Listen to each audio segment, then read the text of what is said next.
बिस्मिल्लाहिर्रहमानिर्रहीम। अस्सलाम वालेकुम। आप सबका आने का बहुत बहुत शुक्रिया। मेरी आज प्रेस कॉन्फ्रेंस करने का मकसद अपने साथ होने वाली माली और जिनसी ज़्यादती को मंजर आम पे लाना है। मेरे साथ ज़्यादती करने वाला शख्स कोई आम शख्स नहीं बल्कि बाबर आज़म है, जो इस वक्त पाकिस्तानी क्रिकेट टीम का कप्तान है।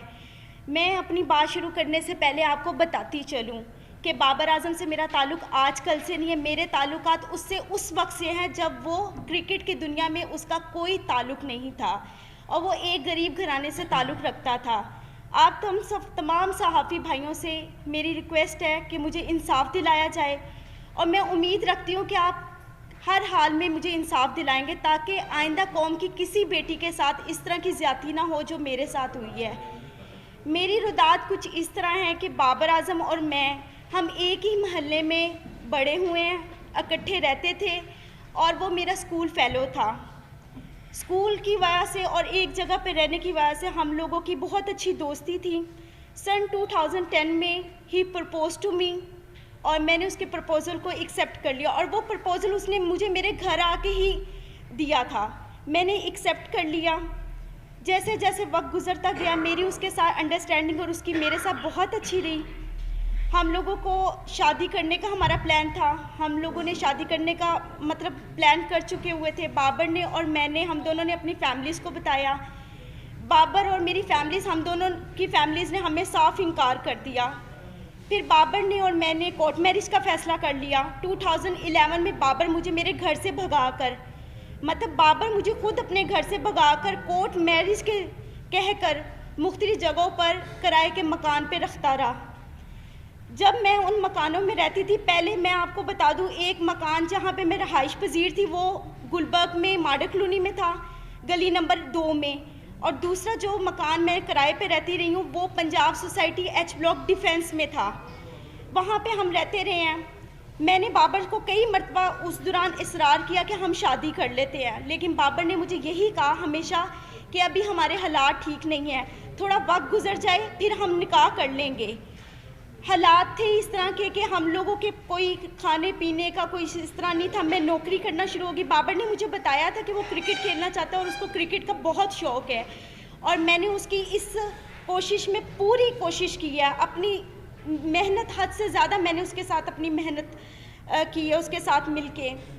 2014 में ऐसे वक्त गुजरता गया है। 2014 में से पहले मेरा सैलून, मैंने नौकरी के साथ साथ सैलून बनाया। सैलून मेरा चलता रहा। सैलून से मेरी जितनी इनकम आती थी मैं सारी बाबर आज़म को देती थी। बाबर आज़म के खाना पीना, कपड़ा, रहाइश, क्रिकेट के जितने एक्सपेंस थे सब मैं अफोर्ड करती रही हूँ। जब वो आउट ऑफ सिटी जाता था वहाँ के जितने एक्सपेंस थे पीसीबी के अलावा वो भी मैं सब उसके अफोर्ड करती रही हूँ। 2014 में जैसे ही पाकिस्तानी टीम में उसका नाम आया एकदम उसका रवैया थोड़ा समय से आस्ता आस्ता तब्दील होना शुरू हो गया था। मुझे नज़र भी आ रहा था, लेकिन मेरे हालात इस तरह के थे कि मैं अपने घर वापस नहीं जा सकती थी क्योंकि बगावत मैंने भी की थी, बाबर ने भी की थी। फिर 2014 में बाबर आज़म ने मैंने फिर उसको इंसिस्ट किया कि हम लोग शादी करते। उसने कहा अभी शुरुआत है, थोड़ा वक्त गुजार लो, हम आस्ता आस्ता और मज़ीद अपने आप को स्ट्रॉन्ग कर लें, अपने हालात बेहतर कर लें, हम शादी कर लेंगे। वक्त गुजरता गया। 2016 में I was pregnant in 20 weeks. जब मैंने बाबर को बताया उसका ये खबर सुन के एकदम रवैया इतना अजीब हो गया मेरे साथ, जैसे मैंने कोई गुनाह कर लिया। मुझे मारा पीटा, काफ़ी मुझे इंसिस्ट किया और मैं उस वक्त बेबस थी बिकॉज़ मेरे पास तो कोई और ऑप्शन नहीं था। तो बाबर आज़म ने मैं आखिर उसकी इस बात में मैं हामी भर ली। वो मुझे बेगम कोर्ट पे एक it was very congested place जहाँ पे वो मुझे ले गया इस्तिकाते हमल के लिए। उसमें मुलव्वस उसके 2 दोस्त भी थे, एक कज़न था और उसका छोटा भाई भी था, सफ़ीर आज़म, अब्दुल कादिर के बेटे Usman Qadir. He is a eye witness. वो हमेशा 4 से 5 साल तक, जब तक मैं बाहर रही हूँ, उस्मान कादिर वहाँ पर आते रहे हैं। और उनके एक और नेट प्लेयर थे जब ये NCA में ड्यूरिंग द क्रिकेट टाइम जो प्रैक्टिस करते थे उसमें नवीद नाम का एक लड़का भी था, वो इस में भी शुमार थे। इन लोगों ने मेरी मर्ज़ी के बगैर मेरे इस्तिकाते हमल करवाया और मुझे यही यकीन दिलाया कि कोई बात नहीं, आप सब्र कर लो, हम जल्दी शादी करेंगे। अब सिचुएशन ऐसी थी कि मैं थोड़ी ठीक हो गई थी, बाबर ने मुझे इंसिस्ट किया कि आप अपने घर चली जाओ और सुलह कर लो, क्योंकि मैं पाकिस्तान में बहुत कम होता हूँ, तुम यहाँ पे अकेली होती हो, तो आप अपने घर। मैंने किसी ना किसी तरह अपनी सुलह कर ली बाबर से, अपने घर वालों के, बाबर के कहने पर। जब मैंने सुलह की है, मैं अपने घर गई हूँ। बाबर का रवैया दिन ब दिन जैसे जैसे वो अरूज पे आ रहा, तो उसकी हवस भी उतनी बढ़ती जा रही थी। वो मेरे साथ वो ताल्लुकात बनाता रहा जो ना हमारा कोई कानून इस चीज़ की इजाज़त देता और ना ही हमें इस्लाम इजाज़त देता है। अब वो इस पर्पज़ के बाद वो फिर दोबारा मेरे साथ वही सब कुछ करता रहा। मैं अपने घर होती थी, घर से मुझे बाइबल आता था, मुख्तलिफ होटलों में मुख्तलिफ प्लेसेस पे लेके जाकर मेरे साथ जो भी सब कुछ करता रहा है। जब ये सब हालात मेरे चलते रहे हैं, 2017 में आखिरकार इसने इतनी मरतबा मुझे मारा पीटा, और मुझे कई मरतबा इस दौरान इसने इनकारी भी शादी से की है। मैंने इस दौरान जो मेरी हॉस्पिटल में बाबर आजम मुझे लेके जाता रहा है, एज अ बीन वाइफ मुझे चेकअप करवाता रहा है। यहाँ पे उसकी प्रॉपर मेरे पास एविडेंस मौजूद है, जिसकी भी मन, ये सब वो एविडेंस है जिस पे मेंशन है कि बाबर आजम मुझे उस हॉस्पिटल में लेकर जाता रहा, क्योंकि मेरा आईडी कार्ड नहीं था और वहाँ पे बाबर आजम की आइडेंटिटी लगती रही थी। ठीक है, ये उस चीज़ के एविडेंस है। ये मुझे वहाँ पर लेके जाता रहा है, सब कुछ करता रहा। बिल आखिर मैंने तंग आके 2017 में पुलिस रिपोर्ट की बाबर के खिलाफ, जिसके पर्पस में इसके फैमिलीज ये सब आए हैं। उधर जब हमारे जो ऑफिसर थे जिन्होंने हमें देखा था, उस ऑफिसर ने ये फैसला किया कि आप बाबर को यहाँ पे पेश करें। बाबर पेश नहीं हुआ, लेकिन उसी रात सेम नाइट बाबर ने, जो ऑफिसर मौजूद थे उनके सामने, हमारा मशरूत सुलहनामा पे उसने मुझसे दस्तखत करवाए। और इस वक्त 2017 में जो मैंने पुलिस कंप्लेन की थी बाबर के अगेंस्ट, बाबर की वो अगेंस्ट नसीराबाद में फेडेक्स ऑफिस में दर्ज है एप्लीकेशन। एक मिनट, वो मौजूद है।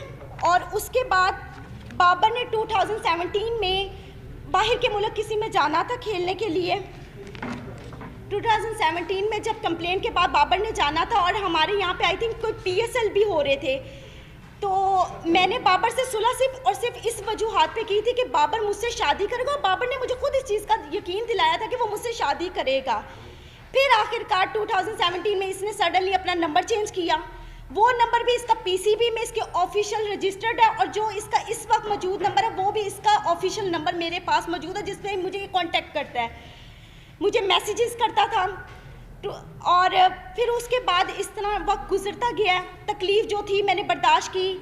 3 साल से मज़ीद मैं बाबर आजम की इस हवस का निशाना बन रही हूँ।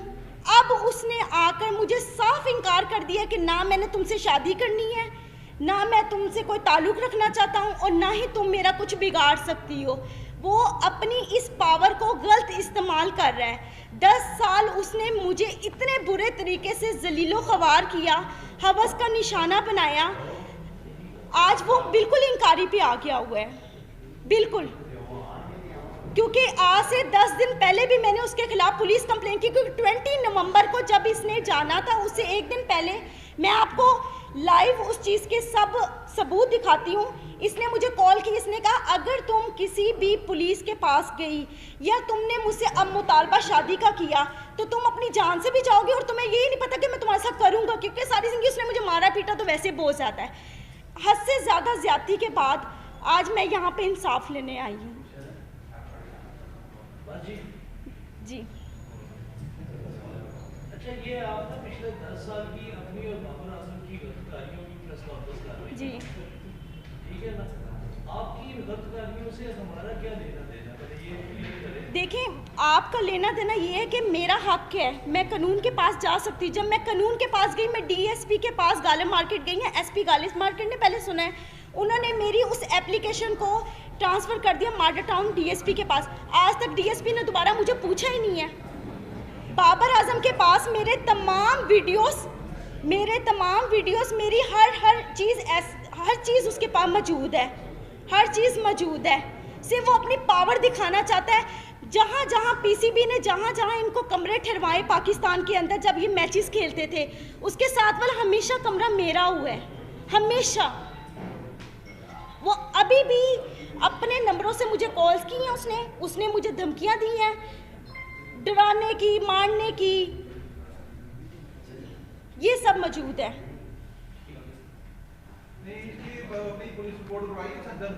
जी मैंने करवाई है।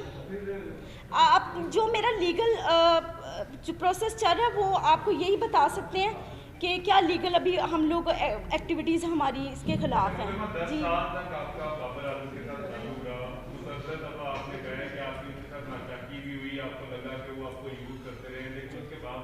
देखिए देखिए एक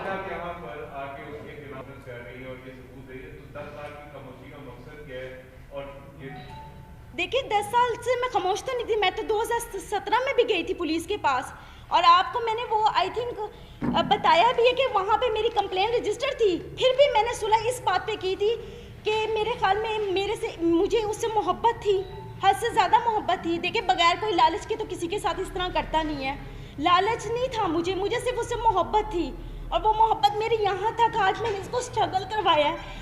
आज ये जो सारी मीडिया और दुनिया के सामने ये बात करता है कि मेरे फादर मेरे सब सपोर्ट है। आप किसी भी मैच में जाकर पिछले इसके मैचों में 17 से पहले जाकर आप देख सकते हैं बाबर आजम के कभी किसी भाई ने, किसी बाप ने वहाँ पर आकर देखा कि बाबर आजम क्या कर रहा है वहाँ पे, कभी भी किसी ने नहीं देखा। और आज तक 10 सालों में मैं बाबर आजम के एक पैसे की रवादार नहीं हूँ, क्योंकि मैं खुद सेल्फ मेड वूमेन हूँ, खुद कमाने वाली हूँ, क्योंकि मैंने बड़ी मेहनत की है दिन रात इसके पीछे कि ये किसी स्ट्रगल करके इसकी कि किसी मुकाम पे पहुँच जाए। No doubt he is a very brilliant player, उसने मेहनत की है, लेकिन उस मेहनत के अलावा इंसान को और भी चीज़ों की ज़रूरत होती है, मेंटली तौर पे, फिनेंशली तौर पे। सबसे बड़ा हमारा जो पॉइंट होता है वो फिनेंशली तौर पे होता है सबसे बड़ा। आज तक बाबर के हर मोबाइल, हर चीज़ का सबूत मेरे पास मौजूद है, हर चीज़। कितने को फाइनेंशियली कितनी सपोर्ट की है आपने बाबर? सर 4 साल में आप सुबह से रात तक, अगर मैं ब्यूटी पार्लर में 30,000 रुपया अर्निंग कर रही हूँ, 40,000 रुपया अर्निंग कर रही हूँ, वो सिर्फ और सिर्फ बाबर आजम के ऊपर ही जा रही है।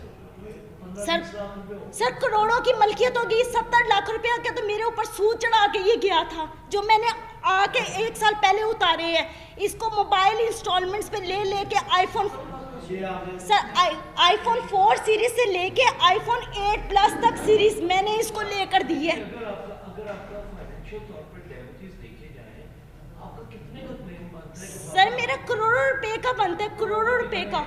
सर देखिए बात बताऊँ क्या है, अगर आप किसी के खिलाफ जाना चाहें ना तो आप उसके प्रूफ भी इकट्ठे कर करके रखेंगे। जिस इंसान का दिल साफ हो वो वहाँ पे कीमतें थोड़ी बैठ के लिख रहा होता है।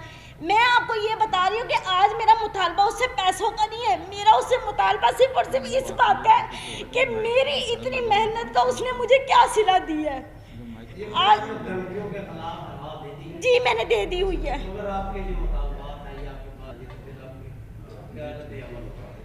वो मुझसे शादी करे, मैं करूँगी, मैं हर जगह पे जाके अब करूँगी, क्योंकि मुझे नजर आ गया कि बाबर की तरफ से मुझे साफ इंकारी है, साफ इंकारी है। मैंने आज से 1 महीना कंटिन्यूसली पीसीबी के वहाँ पे फ़ोन किए, मुसलसल फ़ोन करती रही हूँ उनको। जब मैंने ये अपना जो था मैटर बताया, उन्होंने कहा ये हमारे प्लेयर की पर्सनल लाइफ है, हम नहीं डिस्कस करना चाहते। मैं पुलिस के पास गई, पुलिस ने जो मेरे साथ किया वो मैंने आपको बता दिया। अगर हमारा कानून इतना स्ट्रॉन्ग हो तो आज मैं यहाँ पे आके बैठ के आप लोगों के सामने दलीलें पेश ना करूँ।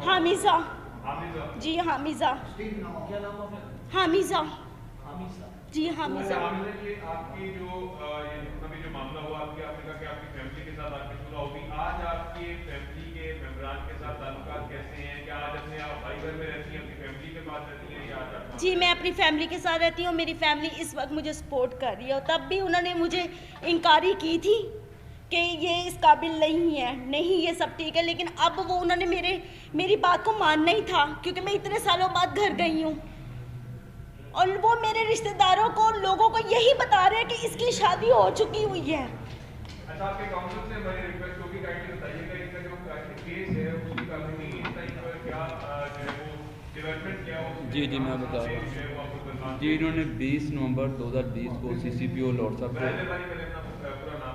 जी अब्दुल समी, इन्होंने 20 नवंबर 2020 को CCPO लॉर्ड साहब को एप्लीकेशन दी है फॉर रजिस्ट्रेशन ऑफ FIR, लेकिन उस पर स्टिल कोई एक्शन नहीं हुआ था, जिसकी बाबत सेशन कोर्ट में for registration of FIR 22A/22B की पिटीशन दायर की गई है, जिसमें 4 दिसंबर के लिए कोर्ट ने कमेंट्स तलब किए हैं मुतलका SHO नसीराबाद से, और एक दूसरी पिटीशन फाइल की है हरासमेंट की जो आबिद रज़ा खान साहब के साथ स्टिल पेंडिंग है, उसमें 5 डेट है, 5 दिसंबर की है, और एक डैमेजेस का सूट फाइल किया है इन्होंने, वो भी पेंडिंग है before court of competent jurisdiction. अभी तक तो स्टिल लीगल जैसे मुसलमान के नाम आए थे कि काफी दफा इसको तशद्दुद का निशाना भी बनाते हैं, तो क्या किसी भी एक वाकई का मेडिकल करवाया गया उसके बाद मेडिकल हो गया कुछ मौजूद कि ये मेडिकल का मामला नहीं है, ये जो बेसिकली लीगल लैंग्वेज में इसको देखते हैं, ये शादी का झांसा दे के हरामकारी कह लें, वो लफ्ज़ मैं यूज़ नहीं करना चाह रहा, मेरे ज़बान ज़ेब नहीं दे रही। मैं सवाल ये करना चाह रहा हूँ आपसे कि बहुत दफा बाबर आजम ने इनको थप्पड़ मारे, इनके साथ इनके ऊपर तशद्दुद किया, वो ही आपने फरमाया जी। क्या एक दफा भी किसी तशद्दुद के बाद आप पुलिस वाले के पास? जी मैं गई हूँ 2017 में, मैं गई हूँ 2017 में, मैंने पुलिस के पास जाके। जी जी बताएं सर। जी जी अभी आपने बाकायदा शादी नहीं की? नहीं सर। शादी नहीं की? नहीं सर। ये सारा अफेयर का मामला है। जी ठीक है, आपके साथ जो भी ज्यादती हुई जिस तरह से, अब वो एक स्टार है। जी ठीक है, एक बात आपने देखा कि ये रखी है कि स्टार है, स्टार विवाह से हो गया 2 साल, वो तो नहीं करेगा आपसे, आप प्रेस कॉन्फ्रेंस कर लें, एहतजाज कर लो, बस जो भी आप वो नहीं करेगा, आपका चुनाव क्या करेगी सर। मैं आपका आइंदा का लाया बन के आए अपनी लाइफ का। सर वो तो स्ट्रगल है ही है, जिस तरह ज़िंदगी गुजरी वो तो मैं गुजार रही हूँ, लेकिन इस वक्त मेरा सबसे मेन पॉइंट बाबर आजम को सज़ा दिलवाना है। वो मेरा हक है, वो मुझसे कोई नहीं छीन सकता, वो मेरा हक है। जो ये आज तक वो मेरे साथ करता, क्योंकि वो मुझे इस्तेमाल करता रहा है, सिर्फ और सिर्फ जहांसेबाजी में मोहब्बत का कह के यहाँ तक आज मुझे लेकर आया है। आप कहते हैं बीजेपी कप्तानी से हटाए बाबर ऑफ कोर्स हटाए, क्योंकि कोई भी स्टार सिर्फ अपने ग्राउंड में छक्के और चौकों से नहीं बनता, अपने किरदार से और अपनी फितरत से बनता है। ऐसे बंदे का क्या पता कल वो पाकिस्तान को भी बेच दे, ऐसे बंदे का क्या पता है। जिस इंसान की फितरत एक औरत को लेके ऐसी है, वो किसी भी चीज़ पे कुछ भी कर सकता है। Thank you sir.